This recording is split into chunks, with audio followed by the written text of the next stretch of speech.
A worthy son. Doten was a poor woodcutter. He was very happy when his son Tundi grew up to be a healthy boy, accompanied him to the forest, and helped him in his work. One day Doten fell ill and could not go to the forest.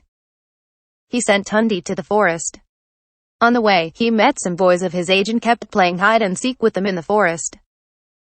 When it was noon and he returned home, he had brought very little wood with him. Doten was angry. "You stupid boy, what are we going to eat tomorrow if we cannot sell sufficient quantity of wood today?" he shouted and slapped Tundi, and the boy ran away. "Never come back," he screamed behind his fleeing son. Tundi ran for a long time. Tired and hungry, he sat down under a tree, and soon fell asleep.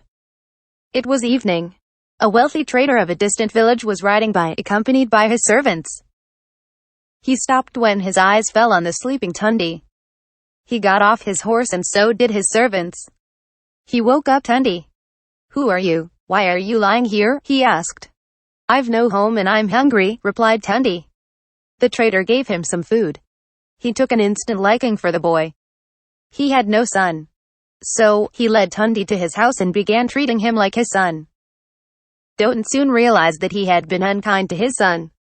He hoped that Tundi would come back home when it was dark. But that did not happen. The next day he looked for Tundi here, there, and everywhere.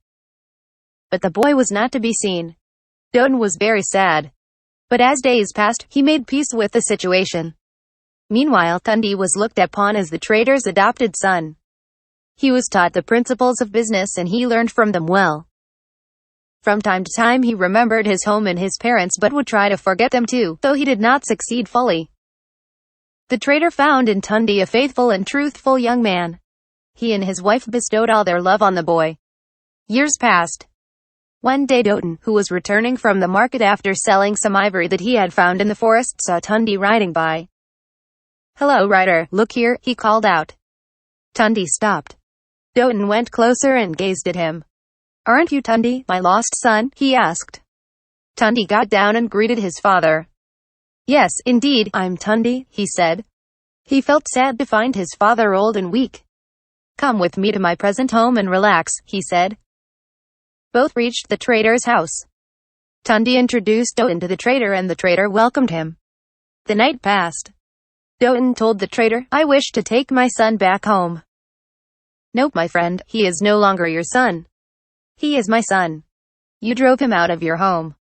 He had no home when I gave him shelter. So, this is his home," the trader told Doten politely. "It is God who helped me find my son.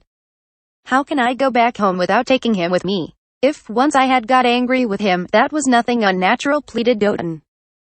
"But to lose him after so many years will become unnatural for us," asserted the trader. The dialogue continued for long.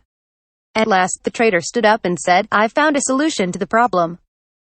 We'll leave the matter to Tundi. Let him decide whether he would stay with me or go back with you." Well, Tundi was a grown-up young man and his decision had to be final, agreed Doten. The trader proposed that they waited till the next morning. Early next morning, the trader asked both Doten and Tundi to follow him. He held a sharp sword in his hand. Doten and Tundi were surprised but walked behind him. The trader stopped at a lonely place between a forest and a river. He then handed over the sword to Tundi. "My boy, you have to act," he said. "What do you want me to do?" the young man asked. "If you decide to go back with your first father, you behead me. If you wish to stay with me, your second father, behead him," he said.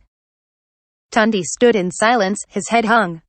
Then he bowed to both the men and said, "I've decided upon my course of action. I shall behead myself." He raised the sword aiming at his own neck. But both the men hurriedly stopped him. All the three shed tears. Soon they found out a different solution to the problem.